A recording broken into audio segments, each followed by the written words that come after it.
Estamos começando o Contraponto Notícias. No programa desta semana temos 2 entrevistados, Mariana Maiolini e Igor Leal, que são do coletivo Paisagens Poéticas. Mariana, Igor, obrigada pela presença de vocês. Eu queria começar aqui perguntando para vocês o que é o coletivo Paisagens Poéticas. Eu vou repetir uma pergunta que eu fiz aqui quando a gente estava preparando aqui para começar a gravação. É um grupo de teatro? Não.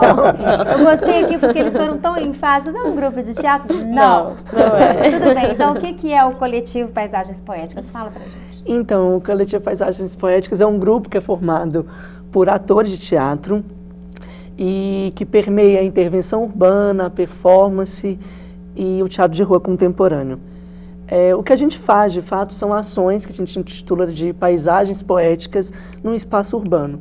Essas paisagens, elas são produto de um encontro, de uma vivência com grupos sociais, que a gente intitula de grupos sociais. E qual que é o objetivo do trabalho de vocês? Então, a gente acredita que com essa convivência e essa expressão dessas paisagens poéticas no meio urbano, a gente rompe com um certo cotidiano dos passantes do meio da cidade, do espaço, e a gente acaba problematizando e refletindo sobre espaços públicos e privados e trazendo visibilidade para uma espécie de grupos sociais que estão aí à margens ou na invisibilidade. Então a gente utiliza... Como é que vocês veem que a população de BH recebe essas intervenções? É legal? Vocês têm experiências assim, positivas com essas intervenções?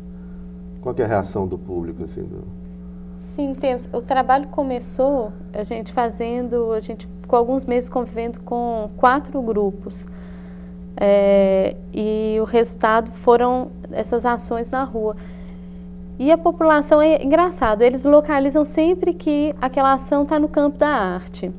Mas também elas se questionam se não é um protesto. Se vocês não vão pedir dinheiro no final, talvez, essa abordagem não... Eles não têm essa abordagem. E até porque, como não tem uma dramaturgia lógica, assim, né, que alguém teria que acompanhar do começo ao fim, a pessoa é surpreendida por aquilo, ela pode ficar 2 segundos, ela pode passar pela janela do ônibus e ver essa paisagem, ou ela pode querer acompanhar mais, ficar ali, sei lá, 15 minutos. Mas as pessoas têm entendido que é alguma coisa do campo das artes, né, sem entender se é performance, não, mas as pessoas associam com alguma coisa de teatro, né, mesmo não tendo nenhuma referência com o teatro mais formal, do palco, mas também associam com alguma coisa de protesto, com alguma intervenção com caráter político. E é um Isso protesto legal. político? Acaba sendo, porque a gente está trabalhando com Eu pessoas... acho que tem um lugar que é de reconhecer a estética desse trabalho como política em si mesmo, assim. Então, quando a gente constrói as imagens com grupos sociais, né, a gente vai falar um pouco aqui da população de rua, com a população de rua, que é um desses grupos, a gente está reconhecendo num trabalho de imagem, um trabalho estético, um potencial político, né? Então, ele acaba, assim, apresentando um caráter aí de questionamento, de reflexão. Eu tenho 1000 perguntas aqui para vocês. Eu também. Ô, Igor, me fala como me dá um exemplo de uma paisagem poética, assim, uma intervenção. Então, teve uma recente que a gente faz com a Gangue das Bonecas, com a população de rua, que a gente chama de banheiro público. A gente leva, então, para o centro de Belo Horizonte uma espécie aí de cenário de um banheiro, né? A gente leva... Banheiro químico? Não, uma privada, uma pia, chuveiro, esponja, alguns elementos de lixo, cortininha de banheiro. E essa ação constitui de um performer, né, ir a esse espaço e se transvestir, né? E aí se monta de algumas figuras que a gente pré-seleciona antes e a gente compõe essas imagens. A gente trabalha muito com a ideia de corpos no espaço. Então a gente fica atento a essas relações no espaço público. E a ideia de falar de personagens urbanos, quer dizer, quando ele vai mudando ele vai mudando de personagem, é isso? Não, nessa ação particularmente vão adicionando figuras. Cada hora vai uma pessoa e se transveste. Essa ação foi com a população em situação de rua. Então, a gente estava discutindo com eles há um tempo o uso dos banheiros, porque a gente estava discutindo coisas a respeito da diversidade sexual. Então, foi uma coisa que eles apresentaram, era o banheiro. Quem usa qual banheiro? Quem pode usar o banheiro masculino? O que é masculino? O que é feminino? Uma discussão a partir do banheiro. E o banheiro, a gente ficou com essa referência de que o banheiro é um espaço mais privado, particular que tem. Qual que é a diferença do particular para o privado? Qual que é a diferença do público para essas duas outras coisas? E acabam cobrando identidades públicas para um espaço privado. Exatamente. Identidades públicas para um espaço privado. Legal demais, gente. Essa foi boa, né? É legal, acho que isso fala desse trabalho. Tem outra paisagem que eu acho que podia falar, que é a dos sapatos com os engraxates, porque já é uma outra camada de composição no espaço urbano. Vocês criam linguagens voltadas para um determinado público. Por exemplo, você que vai falar com os engraxates, vocês criaram essa paisagem urbana ou foi uma coincidência? Não, é o seguinte, a gente passa um tempo convivendo com essas pessoas e com eles a gente cria a paisagem. Então, essa que a gente fez do banheiro público era o coletivo Paisagens Poéticas junto com a população em situação de rua. Isso. Que fazem parte desse grupo que a gente tem com a população de rua, que chama Gangue das Bonecas. Gente, que é um trabalho específico com a população. Legal demais. Vamos falar do Gangue das Bonecas, né? Pois Não, mas eu queria saber como é que a população de rua recebeu isso, assim? Como é que qual é a reação deles? Foi uma demanda, na verdade. Foi uma demanda? Não, porque a gente, antes, o primeiro trabalho, quando a gente escolheu trabalhar com a população em situação de rua, a gente procurou o centro de referência da população de rua, que é um veículo da Prefeitura de Belo Horizonte, um espaço de referência. E a gente começou a frequentar uma oficina que eles tinham lá de cultura popular. Então, as pessoas que a gente começou a conviver eram pessoas que estavam muito ligadas à arte e eles estavam fazendo essa oficina de cultura popular, mas que era bem voltada para o teatro. Então, a gente começou a fazer a oficina junto com eles, a professora deles autorizou que a gente estivesse ali. Quem mantém o coletivo Paisagens Urbanas? Paisagens Poéticas. Quem mantém? Como assim? Financeiramente, existe algum tipo de patrocínio? Não. A gente fez um primeiro trabalho através de um prêmio que a gente ganhou da Funarte, o Prêmio Artes Cênicas na Rua, e depois disso a gente se inscreveu em outros tantos editais e nunca mais fomos contemplados. São quantos membros hoje do grupo? Hoje somos 7.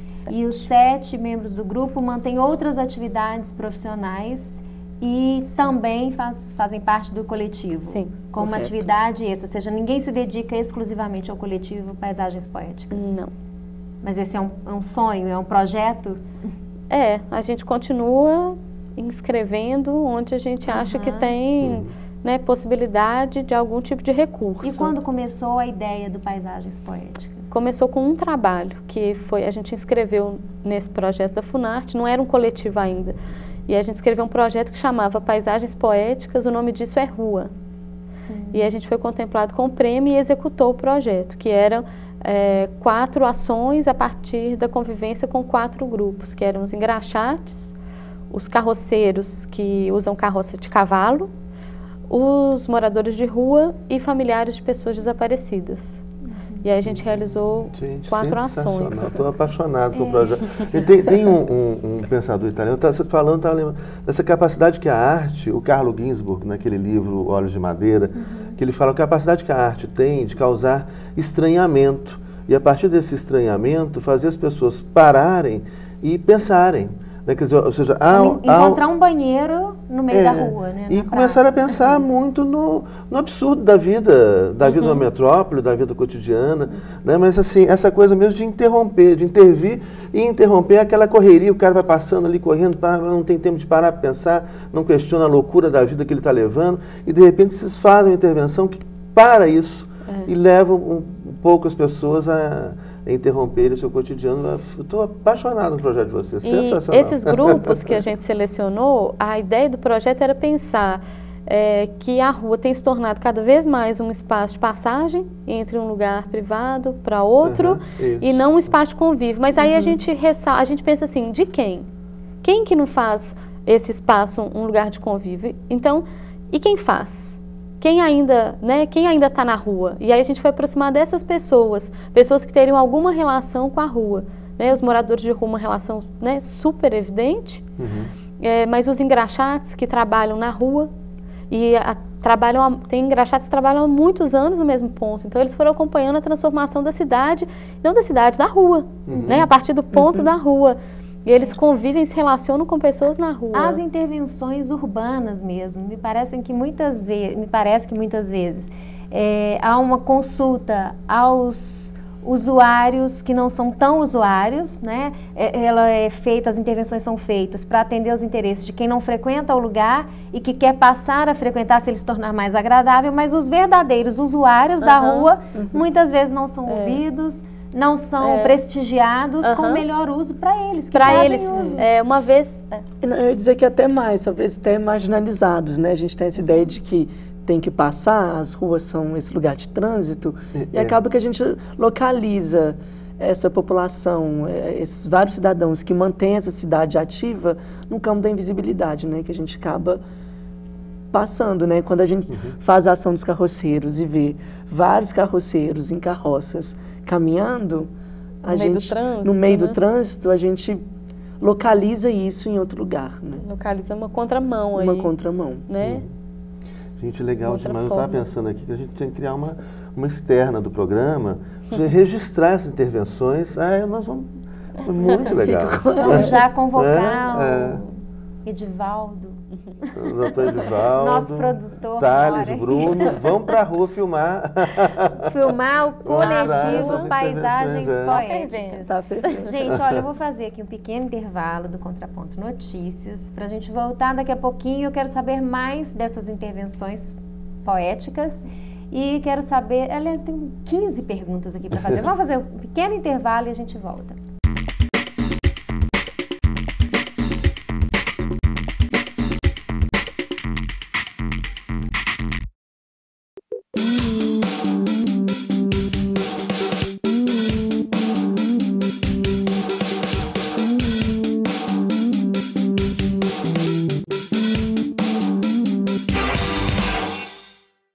Hoje eu não vou entrar em cena para representar um papel, mas para dar um toque em você, que dá tanto valor à liberdade. Tem gente que usa drogas porque acha que vai ficar mais descolado. Num primeiro momento, a droga pode até dar prazer. O problema é o que ela faz depois. Não parece uma incoerência usar drogas para buscar liberdade e depois perder a liberdade para as drogas? Então, se elas surgirem na sua vida, sai de cena e faz assim para as drogas.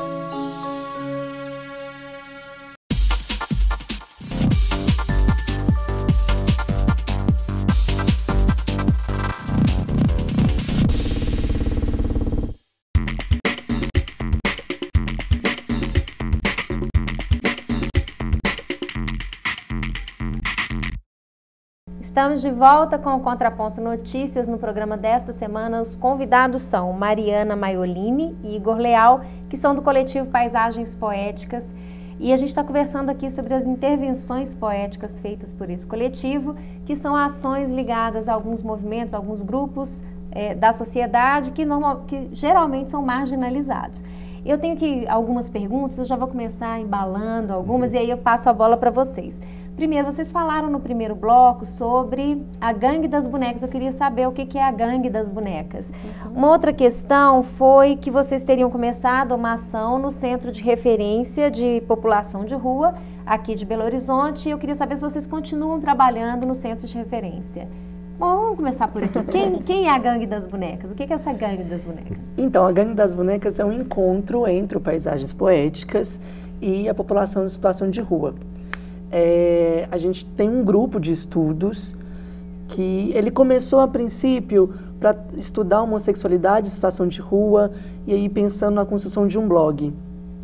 Por uma demanda? Por uma demanda da população em situação de rua por causa de um trabalho anterior. Aquela intervenção poética do banheiro que a gente falou aqui no primeiro bloco, foi em função dessa comunidade, desse grupo? Sim. Sim. Já foi com a Gangue das Bonecas. Já foi com a Gangue das Bonecas. E esse grupo com esse nome, a Gangue das Bonecas, já existia ou ele foi montado a partir dessa interação com vocês, com o coletivo? Não, ele surgiu desse encontro. Surgiu desse encontro, inclusive esse nome. Inclusive esse nome. Sensacional. Esse nome, inclusive, foi uma proposta da população em situação de rua. Por eles que E, pois é, e como é que esse trabalho, como é que está a situação? Não, calma aí, ele ainda não terminou da Gangue das Bonecas. Então vai. Não, Quem é essa Gangue das Bonecas? Então, aí a partir desse encontro a gente discute temas relativos à sexualidade e a gênero, né, que são caros aí para a sociedade contemporânea e principalmente para a situação de rua. E a partir desses debates, essas conversas, a gente transforma isso em ações e intervenções urbanas, em paisagens poéticas que preenchem o blog Gangue das Bonecas. E qual que é o endereço do blog? É aganguedasbonecas.wordpress.com. Muito bem. Pedi aí para o Thales colocar, Bruno colocar aí para o telespectador. Já está aí. Pois é, mas a gente tem um encontro uma vez por semana com E a é Gangue das aberto? Bonecas. É um encontro que qualquer pessoa pode participar ou é fechado? Não, qualquer pessoa pode participar. Você fala qualquer pessoa... Não, uma pessoa interessada, ou, por exemplo, um pesquisador. Eu tive uma professora no mestrado em Ciências Sociais que a tese de doutorado dela tinha sido sobre transgênero, por exemplo. Então, de repente, uma pessoa interessada nessa questão, né, na discussão sobre gênero, pode procurar. Onde que pode procurar o grupo? Acho que o contato do blog, talvez. A gente tem uma página no Facebook também, do Paisagens Poéticas, que esse contato pode ser por aí. Mas nesse sentido a gente convida, a gente tem essa prática de convidar pessoas que estão inseridas nesse debate para conversar e dialogar e trocar e compartilhar isso. Na verdade, até uma metodologia do próprio coletivo, de sempre estar trocando e compartilhando com outras pessoas. Nesse sentido é muito aberto esse encontro. E isso acontece demais com a própria população em situação de rua.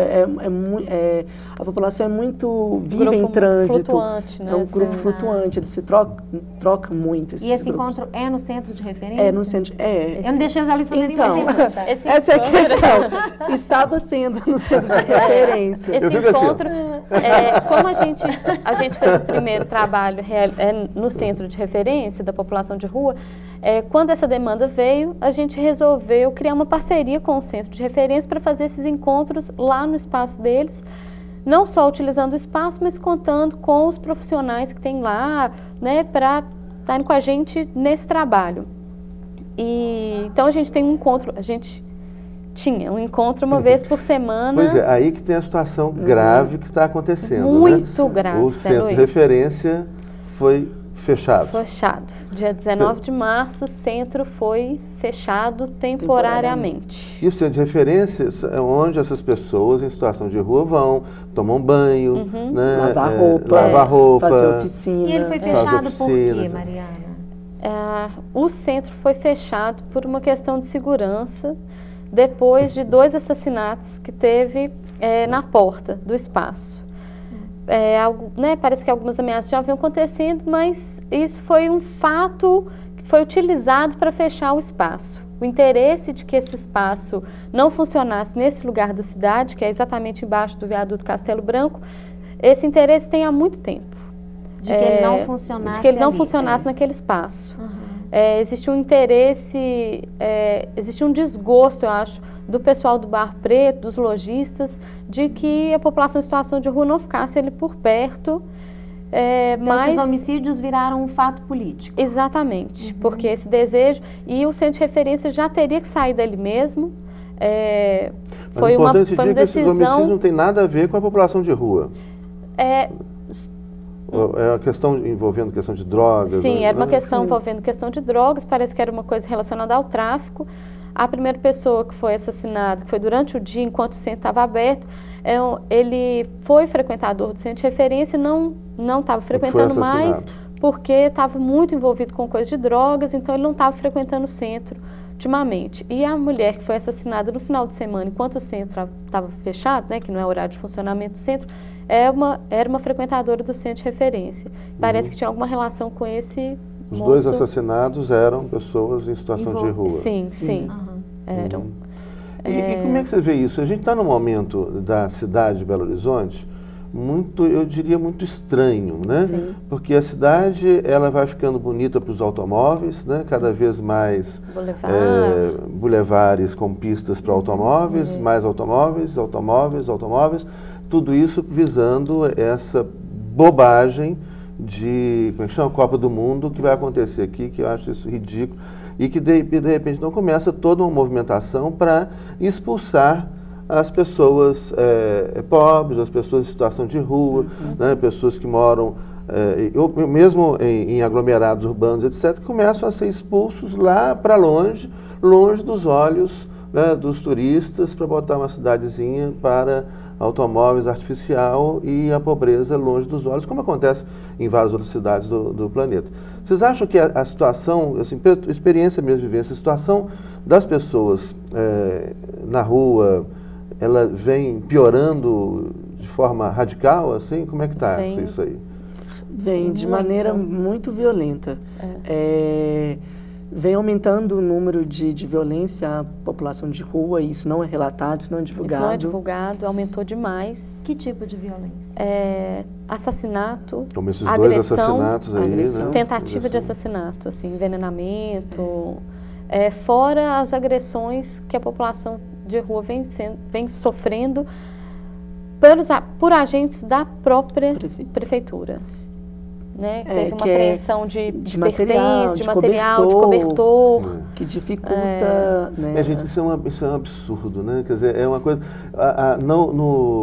Na internet, a gente vê muitos vídeos, inclusive a ação de agentes da prefeitura, né, junto com a polícia militar, tirando bens de pessoas que aí não é população de rua, mas de artesãos, né? Sim. Que coisa... Que é muito coerente com isso tudo que você, né, disse agora há pouco, né? De estar pensando um espaço urbano que não tem espaço para esse tipo de prática, por uma vivência coletiva, social. A atual gestão... Que é para ser uma coisa higienizada, higienizada, de por esse mentirinha. caminho. Isso não é novo, né? No século XIX os caras já faziam isso, né? Mas fazendo a atual hoje, gestão, né, essa prefeitura que está em vigor agora, em Belo Horizonte... O prefeito socialista, né? Esse mesmo. Essa gestão tem tido um retrocesso muito grande nas políticas públicas para a população de rua. Belo Horizonte já foi referência em política pública para a população de rua. Inclusive o próprio centro de referência, né, que é esse equipamento, né, para as pessoas entenderem melhor, que funciona durante o dia e que, né, a população de rua pode frequentar o centro. E lá é um espaço de referência mesmo, onde eles podem lavar roupa, tomar banho, eles têm acesso à internet, lá dentro tem uma biblioteca. Na parte da manhã funcionam oficinas, e lá eles fazem atendimento e acolhimento dessas pessoas, inclusive pessoas que chegam em Belo Horizonte e conseguem viabilizar algumas coisas. Por exemplo, lá é um lugar que pode servir de comprovante de residência para essas pessoas quando elas procuram emprego, né? Então, assim, é um espaço que tem um trabalho muito bom, impressionante. As pessoas que trabalham lá dentro são pessoas extremamente comprometidas. Foi fechado por uma questão de segurança. E aí, o que eu fico pensando, o que a gente fica pensando é o seguinte: agora eles são mais se houve uma ameaça, né, se houve uma ameaça por parte do tráfico, como que o Estado aceita uma ameaça e fecha um espaço que é de extrema importância, inclusive, para a própria segurança daquelas pessoas, né? Então, assim, o que acontece? Que jogo que é esse que faz com que, para a própria segurança dessas pessoas, o espaço é fechado, que estão em vulnerabilidade? Tira qualquer referência delas. Então, como que o Estado está refém do tráfico assim? E ninguém está sabendo, né? Tem falado que a violência, né, que as coisas estão melhorando e aí tudo para a Copa, mas como que o Estado, né, o que ele responde perante a isso? Como que quais são as políticas da segurança então pública do também. município, né? E do Estado também, a questão de segurança pública, Essa é a questão da própria perspectiva de segurança pública. Exatamente. De segurança policial, de segurança social, de que segurança, o que é segurança pública? Eu acho que essa é uma discussão. E nesse sentido, isso atinge toda a sociedade, né? A gente tende a localizar a discussão muito no lugar da vulnerabilidade e acaba que a gente deixa de perceber que são questões que atingem toda a democracia, toda a constituição de política talvez pública o absurdo que a gente vive agora de ter vidas que tenham valores diferentes. Justamente. Talvez se a gente pensasse que se esses assassinatos tivessem ocorrido em Lourdes, no Belvedere, de 2 moradores, né, que foram assassinados por tráfico de drogas na porta da sua casa, né? Talvez clube. A postura... Eles não iam fechar o clube. Não iam fechar o clube. Né?